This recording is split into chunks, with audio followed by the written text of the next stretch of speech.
When installing rotors on the Combo V24 Centrifuge, first make sure you see the orientation of the cross pin on the motor shaft. The rotor has to engage the cross pin.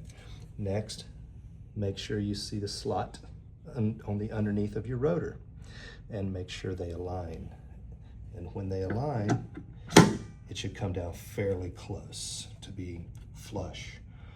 Then the thumb screw needs to be spun down and then an extra turn with your hand to make sure it's secure. To change to the micro hematocrit rotor, again, make sure you see where the slot is on the rotor. There's 4, and it doesn't matter which one you use. So orientation of this pin, make sure it comes down, and there it is flush.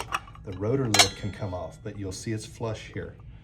The rotor lid just sits there, and the thumb screw is what holds it all together. But again, I'm gonna do a couple of extra turns there until I feel it getting tight. Then it's ready to go.